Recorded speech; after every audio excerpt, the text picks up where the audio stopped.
Om Sadashiva-Samarambham Shankaracharya-Madhyamam Asmadacharya-Paryantam Vande Guru-Paramparam. Yeah, so last time's agenda was, we just drilled on one aspect of this entire, I guess, we didn't even complete this section. We just started with the body chariot analogy and continued discussing it in detail, like what each of these components refers to. And what we focused on was the Swami, like who is the individual that's being referred to over here. And there is a mistaken notion that one often has that it's the Atma that we're talking about. It's not. It's the Ahankara. That's what's being referred to over here as you. And, we did like a whole session on that. So let's continue forward. Um, if you, I anyone think would it's like, from can you scroll back up a bit? I think is here, You right? can take, Yeah. Yeah, yeah. that's what I think. Yeah. You can take the chariot to Artha, Kama, Dharma, or Moksha. It all depends on the driver and you, the Swami. The driver, the Buddhi, educates the Swami, really speaking. You are as good as your driver. If the driver is uneducated and drunk also, you have you have had it. If, however, your driver is informed, educated, then he or she can take you anywhere you want to go. Just want one quick pause over here because I don't want anyone to get confused, like, if anyone's listening as well. The Swami here is not referring to some individual. Swami means the one who is a master of oneself. So that is what the word Swami refers to. It's not like a Swami Dayananda or a Swami whoever, right? This Swami is referring to the Ahankara over here, the one who is driving this body chariot. And so the one who's making all these pivotal decisions about life, about learning, about wanting, about doership, enjoyership, all of these things, that is the Swami that's being referred to. So yeah, please continue. In the Gita, Krishna, the driver, became the one who educated Arjuna. He was a guru to Arjuna, and Arjuna was the Swami, the one seated in the chariot. Arjuna ordered Krishna to station his chariot between the two forces so that he could see those in the enemy ranks with whom he would fight. Krishna moved the chariot as directed. From the vantage point selected by Krishna, Arjuna saw his own people in both camps and decided that nothing would be gained by fighting this battle. Arjuna found himself facing Bhishma, who was his grandfather, and Drona, who was his teacher in archery. He saw uncles and cousins, friends and acquaintances, and other relatives. These were the people Arjuna would be destroying, the very people he needed with him in order to be happy about winning the war. Therefore, he said, I would rather not fight. We will see his arguments for this thinking later. The whole problem for Arjuna was one of, these are my own people. We have had this problem even today.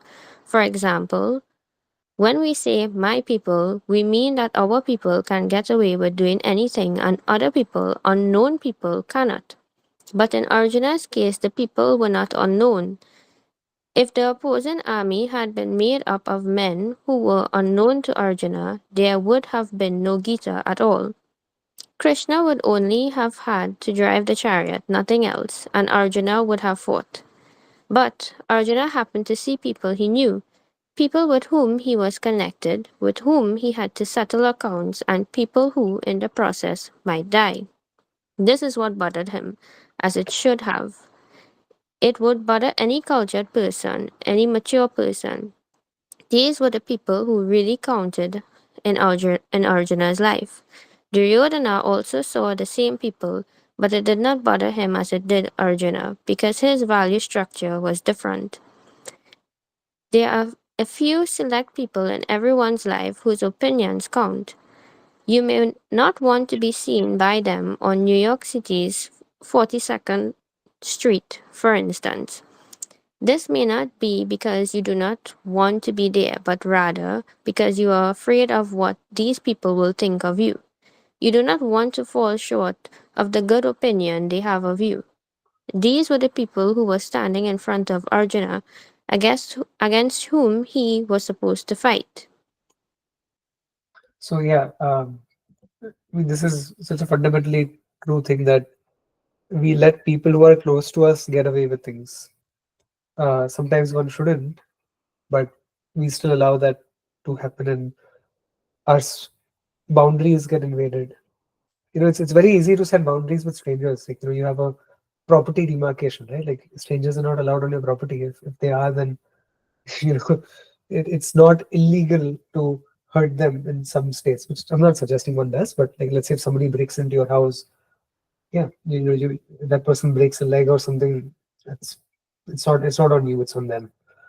So we already have these physical boundaries, we have mental boundaries against people, but we don't necessarily follow that when it comes to our people. And I don't mean that we have to be very entitled. Like, this is especially true for people of our generation also, which is, we want our space, right? And I mean, I'm probably one of those people as well, in the sense that, like, my parents and my grandparents and others grew up in large, very large families, where you live with your grandparents and your great uncles and your cousins and first cousins and things like that. And then, as families grew smaller, as they grew more nuclear, I suppose, um, people started respecting their personal space.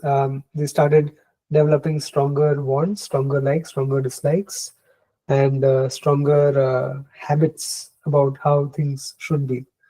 And I'm not saying that's necessarily a good thing or a bad thing. I'm just saying it's a thing. And of course, it can be a not so good thing if those um, personal boundaries become too strong as well. So this is a sort of an aside that I'm making, which is, it's good to have certain personal boundaries, but it's not good to be too rigid with how we define them or how we draw them.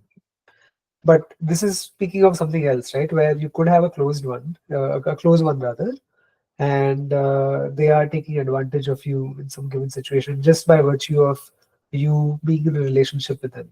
It could be a spouse, it could be a parent, it could be a close friend, it could be whoever, your boss, whatever it may be.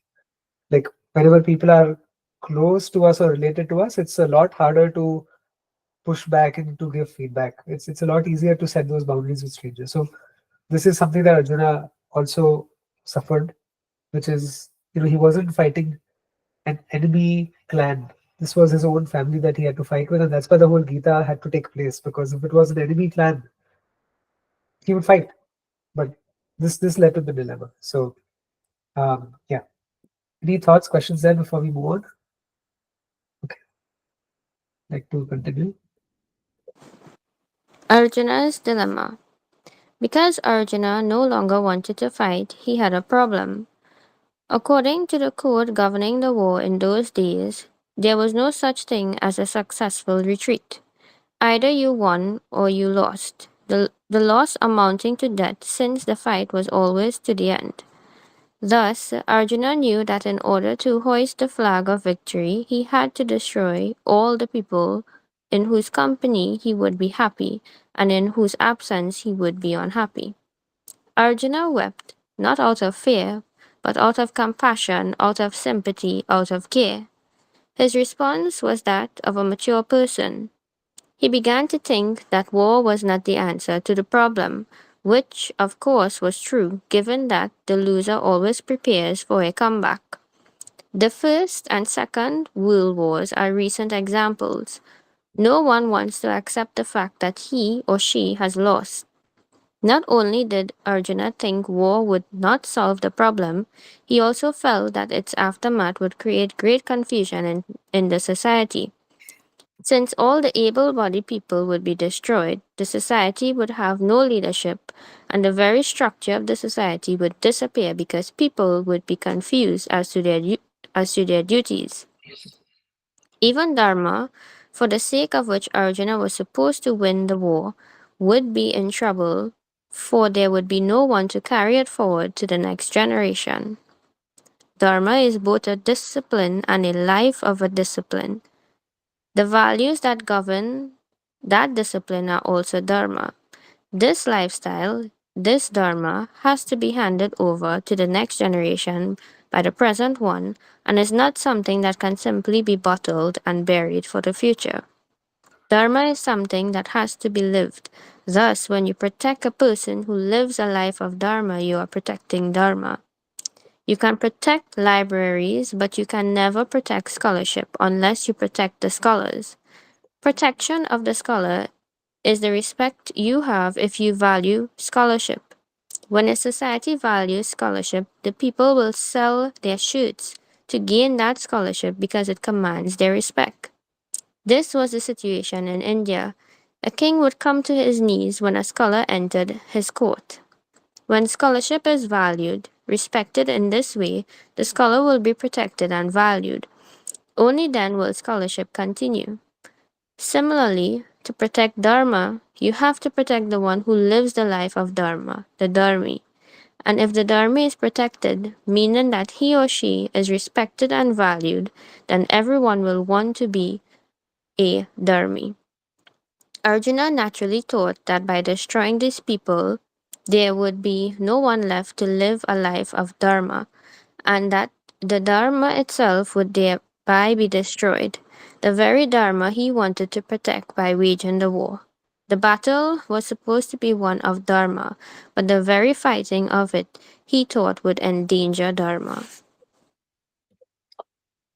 Arjuna therefore felt that he would be incurring a great sin by causing confusion in the society. Naturally, he wanted to avoid this problem. At the same time, he did not run away from the battlefield.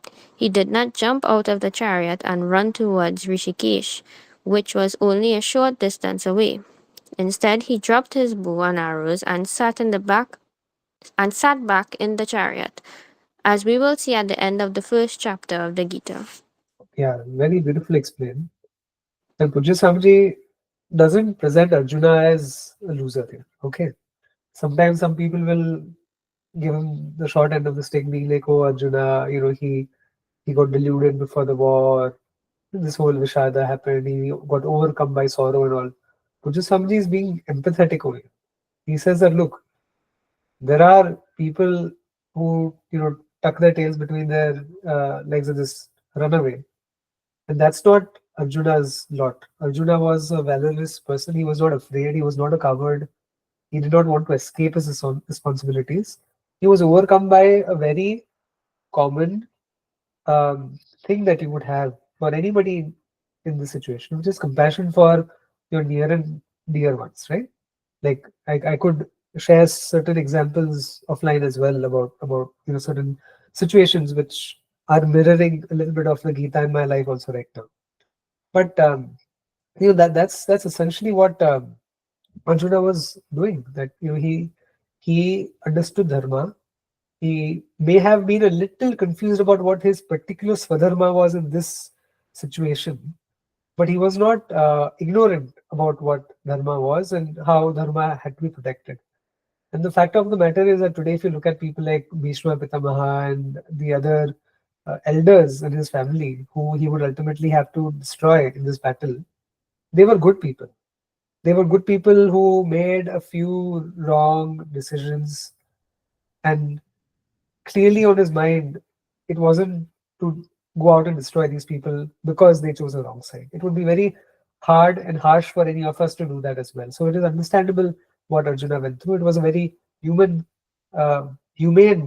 approach to the situation.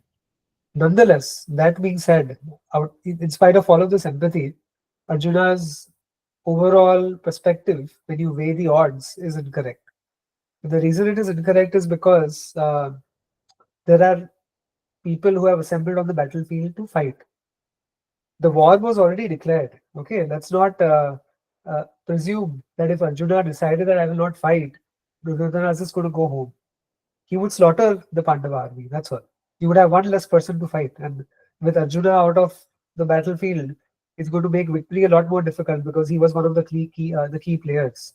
So now, not only was his own swadharma at stake, but and there was an additional aspect to his swadharma as a kshatriya, which is I am responsible for every single one of these individuals who has come to fight for me, who has come to die for me. And if I let go of my responsibility right now, their death will be on my hands. So that is something that Arjuna in this particular situation had forgotten. And it's not difficult to forget such things. Like I said, it's a tough situation he's dealing with, and Puja Samji brings to light the fact that Arjuna's comments are those of a dharmi, of a mature person, not of a coward. Okay. Any questions, or shall we continue? Okay. Would you like to continue? Krishna's rallying cry. Arjuna was so completely overwhelmed by compassion, sympathy, and consideration that he could not fight. Addressing that sad Arjuna, Krishna expressed his sense of surprise. To extend his actual words, he may have said, Arjuna, where did you get such a disposition? I never expected you to behave like this. This is not a time for talk. It is a time to act. Talk talk in the battlefield is not befitting to your temperament at all. You are supposed to act. You are a prince, and the most respected prince at it. You are the greatest archer, and you are someone who is supposed to protect the Dharma. If you, of all people, do not want to do this, what will happen? This is definitely the wrong time for you to be talking like this. Had you told me a few years ago, while you were in the forest, that you did not want to return to the kingdom, that you wanted to study and contemplate, I could have appreciated it, and we could have discussed it at length. But not here. You came to the battlefield. You even brought me along with you. Now you are making a right about turn. This is making you look silly, and you are making me look silly also. When I stake on a horse, I am ready to lose my bet, but I do not expect the horse to run. That much satisfaction I should have, and now you are telling me that you will not even start? Krishna then asked Arjuna to stand up and fight. It should be understood that not all of Krishna's words are scriptural. Here, they are purely words of advice and not meant as an order. Only when he taught and dealt with the ultimate concerns in life, the universal problems that belong to me, to you, and to all and sundry at all time and place, do his words assume the status of a scripture. Krishna was just giving Arjuna a pep talk. Recognizing that Krishna was talking to him as though he was afraid to fight, Arjuna exclaimed, How can I fight against Bhishma and Drona in this battle? They are men deserving of my respect. I would rather live the life of a mendicant and live on alms and destroy these people. This was Arjuna's thinking. Yeah. Again, very beautiful psychology. The Gita is just profound. Puja Samji is also profound. That combination is together also very profound. So here, if you see, when you are getting ready for a football match, a basketball match, baseball match, cricket match, whatever it may be, you have a certain team and you have a coach in the locker room, and he's ready to give a pep talk to all of the teammates, his the people that he's coaching, that he's mentoring, and that pep talk cannot be too sympathetic. A pep talk cannot be sympathetic because sympathy calms a person down. You don't want to calm a person down before battle. You want to let out a battle cry. You want to, fight, fight, fight, win, win, win. It's a little bit like what Trump did, right? After he got shot, that he's like, fight, fight, fight. And then that became like a huge battle cry, which I would say to a large part contributed to him essentially, um, polarizing a lot of voters towards his side of the political aisle. Because nobody wants to see a leader, back off and just play dead. You want somebody who has a certain amount of, I would say, a little bit of rajas that shows that, okay, you know what, if there is a battle and if there's something that needs to be fought, I will stand on the front lines. I will stand ahead of my army. I'll be the first one to face the assault of the enemy, and I'll be out there, guarding the people who are out here, standing up for me. And so that is also what Krishna expected of Arjuna, which is what he's indicating over here. That look, I didn't come here to essentially, stake my bets on a horse and not have that horse start at all. Arjuna enlisted the help of a lot of Kshatriyas, right? Krishna Bhagavan was one of the great leaders of erstwhile Bharat. And this way he tried to enlist support for his cause, for the side of the Pandavas. And Krishna Bhagavan, voted to be on Arjuna's side. There was a choice that was given, but it was a choiceless choice, because Krishna Bhagavan knew that when he gives Duryodhana the choice between his army, invincible Yadava army, and just one lone, helpless, without any weapons, one charioteer, like, who is Duryodhana going to pick? So it was a no-brainer. He knew that Arjuna is going to pick me and Duryodhana is going to pick the army, because that's how it works out. So Krishna Bhagavan trusted Arjuna. He betted on Arjuna. Now he's like, why are you backing out now? You could have backed out a long time ago. You could have backed out last month. You could have backed out like a year back, 3 years back, 5 years back. But on the eve of battle, when we've assembled in the middle of the battlefield, you look at these people and you back off. No, that's not acceptable. So a little bit of a pep talk, a little bit of, uh, you chabi chadana, they say, that you kind of like turn the key, you kind of like, poke in the right places to get the right reaction. And that's what Krishna Bhagavan is doing over here. And Puja Samji is clear to point out that, okay, these particular shabda of Krishna Bhagavan, they are not Shastra, they are particular to a certain situation.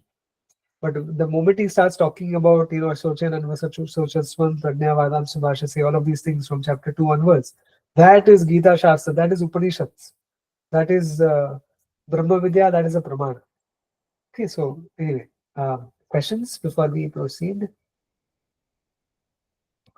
Would somebody else like to take a turn at reading? Nikita's been through a lot. Yeah, I can read. Huh. Arjuna as a student. Arjuna also said, in so many words, I do not think the sorrow will go away just by gaining a kingdom, whether the kingdom be here or in the hereafter. Even if I go to heaven and become the ruler there, I would be the same wanting person. I would have the same problems. Arjuna knew that to be the ruler of a kingdom brought only royal problems, that enemies abound, especially if the kingdom is prosperous or unrivaled. He therefore did not see himself as one who would be free from the problem of sorrow by gaining any kingdom. The problem of sorrow, as Arjuna pointed out, is self non acceptance. Self non acceptance is the original problem, in fact. If I do not see myself as an acceptable person, that self non acceptance will always be there with or without a kingdom. Therefore, Arjuna saw no solution to the problem. He recognized that he had spent his time on immediate empirical concerns and had never dealt with the ultimate concerns of life. Because of his desire to solve the original problem, Arjuna offered himself as a student to Lord Krishna and asked him to teach what he needed to know. He considered himself to be qualified for this knowledge because he had enough experiences in life and had discovered the problem. All that now remained was for Krishna to decide whether he would accept him as a student, a Shishya. In other words, the ball was in Krishna's court, Arjuna having done his part by saying, I am your Shishya, please teach me. All of this we will see in detail later. There are three very significant words that mean the student in Sanskrit: Vidyarthi, Antevasi, and Shishya. Vidyarthi means one who wants to know and can refer to the type of student who enrolls in a college to get a degree but spends very little time in the classroom. An Antevasi is a student who lives with the teacher. This type of student also wants to know but may not be able to grasp what is being taught. A Shishya is one who is truly qualified to study and therefore deserves to be taught. He or she may also gain other experiences while studying, but these are byproducts only. For the Shishya, There is a certain direction and commitment that is necessary for a person to really accomplish anything in life. If I'm happy that you're in my class, then you're a Shishya. If I miss you when you're not there, you're a Shishya. If I wait for you, if you're delayed a few minutes, you're a Shishya. To be a Shishya means you're qualified to be a student. The teacher looks for your presence and does not want you to be absent. When this is so, you're definitely a Shishya. When Arjuna told Krishna, I am your Shishya, please teach me, he was also saying that he had a commitment to this knowledge, that he saw the value of it, and also that he looked upon Krishna as a qualified teacher. He did not say he was a student, but he said, I am your student. Aham te Shishyaha, meaning that he had chosen Krishna as his teacher. The Gita began only because Krishna took Arjuna seriously and chose to teach him. Therefore, we have 17 chapters of dialogue between the teacher and the student, Krishna Arjuna Samvada. Krishna may have taught in prose, but Vyasa chose to put it in the form of verses. Each chapter is a dialogue with a predominant subject matter, which is revealed by the title of the chapter. Thus, the first chapter is called Arjuna Vishada Yoga, meaning the topic discussed is Arjuna's sorrow. Very beautiful. Any questions there? What is the original problem that is being referred to on the previous page that Arjuna had? Yeah, this remember like in this introduction to Vedanta, you studied the fundamental human problem. Yes. So that's what it is referring to, and that problem is my non-acceptance of myself, a sense of limitation that I experience, a sense of smallness, a sense of dissatisfaction. And as long as I am not satisfied with who I am, I cannot be satisfied with whatever I have, because what I have is a function of who I am. But Arjuna was only expressing that he didn't want to kill the elders and destroy the society, as it were. Um, how do we connect that to self non-acceptance? Yeah, that's excellent. Self non-acceptance is essentially the closest expression of avidya that is manifesting in the human mind. So avidya is uh, the non-recognition of who I am. So what happens is first you have something called avidya. Okay, we take it as a given. There's a lot more to explore about like what avidya is and how to understand it. But let's say there is this thing called avidya, due to which I don't know who I am. I don't know my nature. Then when I don't know something, nature abhors a vacuum. And therefore I end up with another feature called mithya pratyaya, which is I take myself to be what I am not. Because I don't know who I am, it is not possible for me to survive without an identity. And so I form an identity around the thing that I am not. The thing that I am not is inherently limited. And when I identify with that which I am not, which is inherently limited, the limitations of those things that I identify with now become my limitations. And therefore comes the fundamental human problem. And this fundamental human problem is also attached to many other things, such as now I see myself as secure because I am a person with wealth. Now I see myself as secure because I am a person with education. Now I see myself as secure because I am a person with a family. And over here, the family was threatened. And so it ultimately ties back to this fundamental problem that because I am insecure as a person, fundamentally, I don't recognize who I am, which leads to a self disapproval. This self disapproval extends also to the family. And over here, Arjuna would feel orphaned without that family that he thinks he's going to lose when he fights. So, this is one way to tie it back. In fact, every single problem of life can be tied back to the same thing, non acceptance of myself. And so that's why it was very easy to do, because everything ties back to this. And ultimately, it all has its roots in avidya. That's why when Buddhism says things like desire is the root cause of all evil, it's like, no, that's not fundamental. Desire is not fundamental. What's fundamental is avidya. Avidya is more fundamental than desire because it is avidya that has many downstream consequences, including, what do you call this? A binding desire. So, if this is a bit of an aside, but you can see how lovely it is that everything ties back to Avidya. And 1 second, yeah, yeah.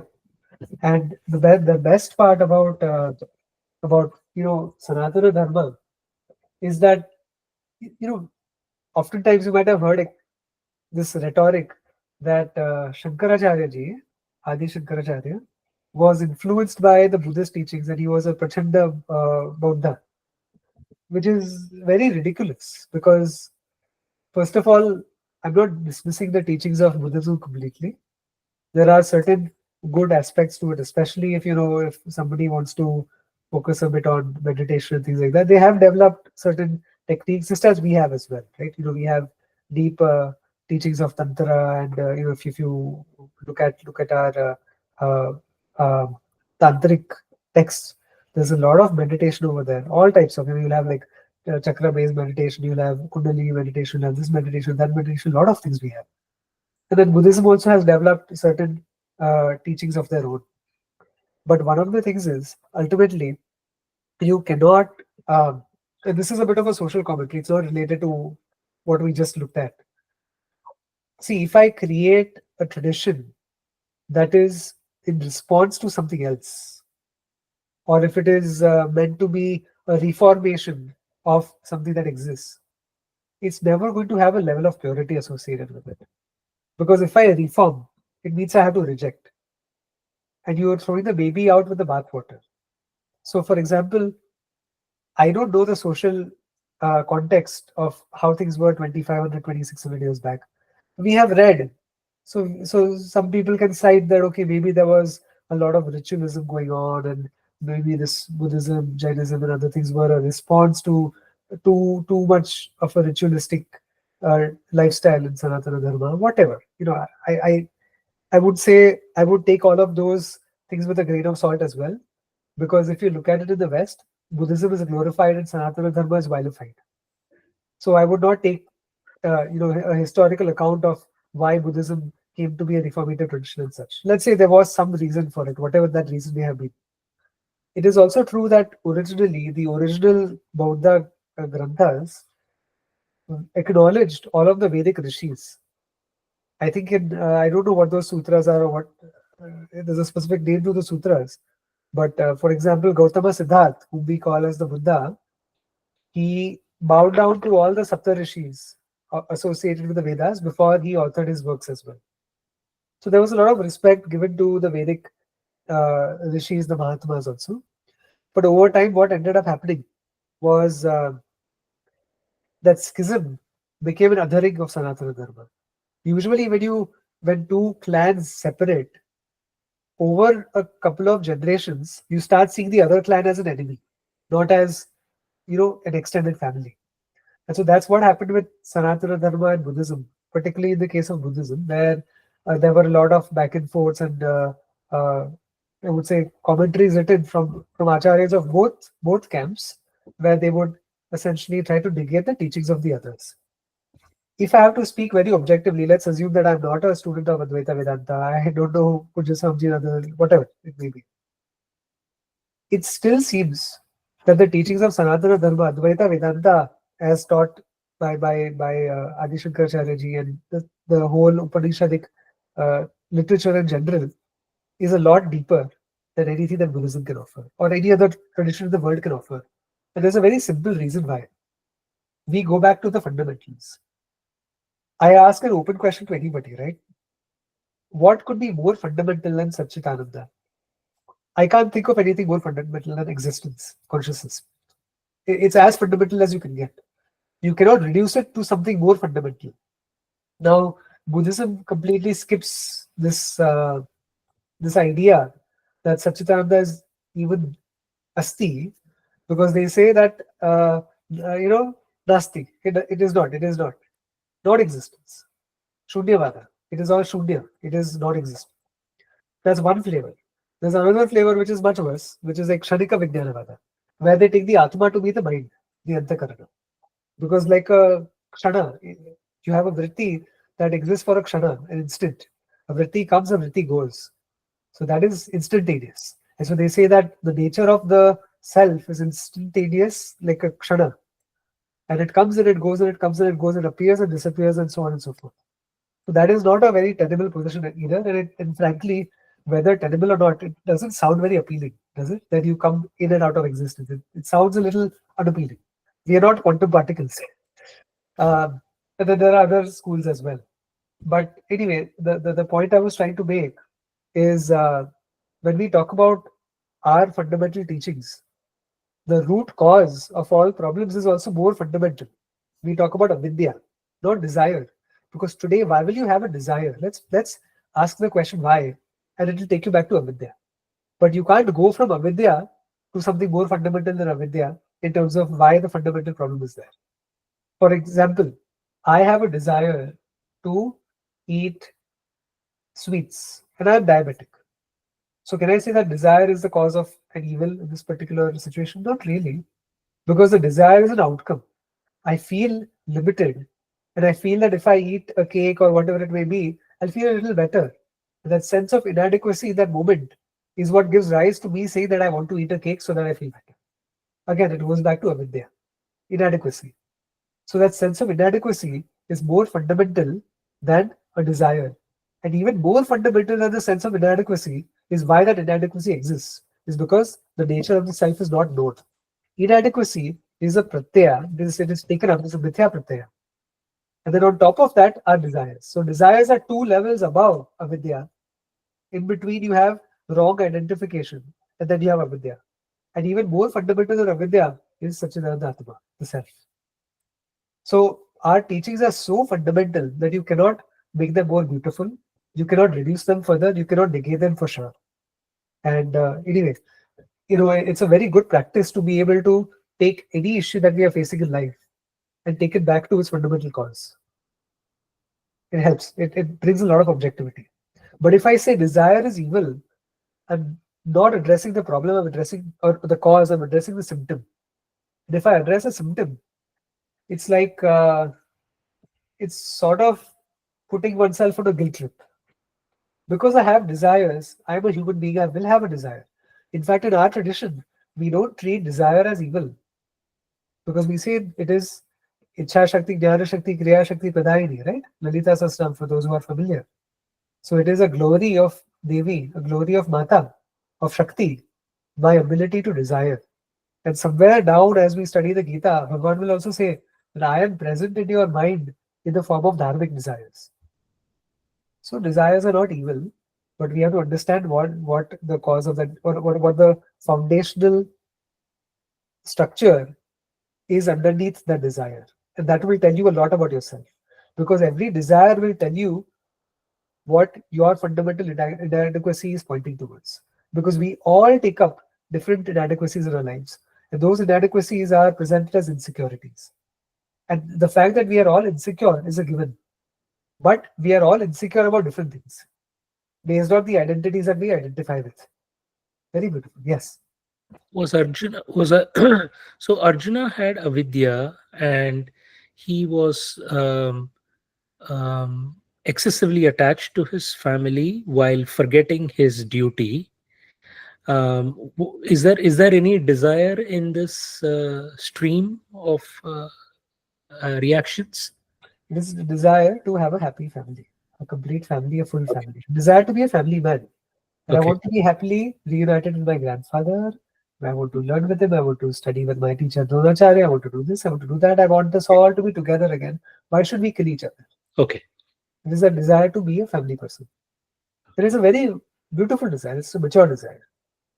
So I have a lot of sympathy for Arjuna. Like it's not something that we wouldn't find ourselves doing. Would this be a dharmic desire? It is a borderline dharmic desire Okay. because in borderline, I say that it's borderline because in 99.9% of situations, it is a dharmic desire. Today, who desires to destroy their family? Nobody. In fact, everybody who says that I want to preserve my family, I want to take care of my family, I want to ensure my loved ones are with me, it's a very beautiful dharmic desire. In this situation, after war has been declared, after the armies have assembled, after the battle cry has been shouted, after all of these things have happened, Then suddenly, when the armies are going to slaughter each other, you back off from battle. That makes it an adharmic desire. Dharmic desire. Okay. And also, you can be a bit more subtle about it. It was an adharmic desire to begin with also, even if they were not assembled together, because today, at the end of the day, let's say even Arjuna decided 2 or 3 nights ago that, yeah, yeah, it's okay, I don't want to fight. I think I'm good. I'll just go off and collect bhiksha from people. That would also not be dharmic, because let's say a battle is not waged. Let's say the Pandavas say that, you know what, Kauravas, go for it. You want Hastinapur? Have fun. Okay? We'll not bother you. We will disappear somewhere in some tiny village and you'll never hear from us again. Have fun. What about the rest of the nation that has to suffer an adharmic rule for however many generations? Because Duryodhana and his brothers probably had a lot of children as well, right? So the the legacy would continue. The legacy of death and destruction and adharma would continue. So it is also the duty of a good leader, of a dharmic leader, to overthrow the adharmis. Now, especially given that this kingdom was usurped from them. But even if the kingdom were not taken from them rightfully, it may still have been a dharmic duty of a good leader to rise and fight it out. So, like, it's a lot more difficult to understand dharma than it is to understand Vedanta.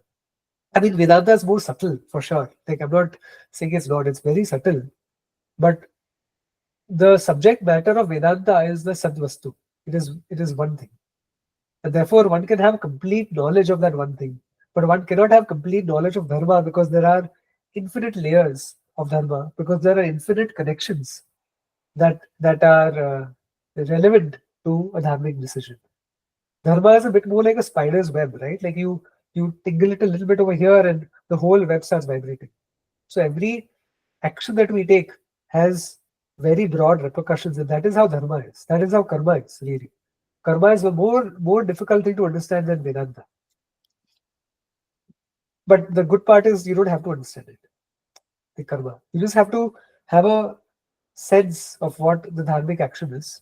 But how it works, why it works, when it will fructify, etc., it doesn't matter. And somewhere, Bhagavan also tells Arjuna that the ways of karma are very complex. So forget about it.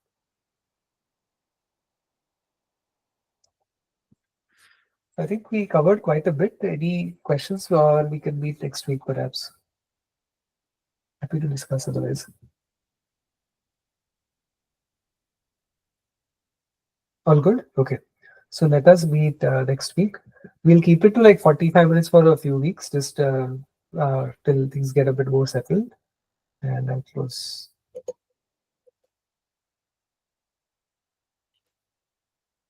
Om Purnamadav Purnamidam Purnat Purnamudachyate Purnasya Purnamadaya Purnamevavashishyate. Om Shanti Shanti Shanti. Harihi Om Shri Gurubhyo Namaha. Harihi Om.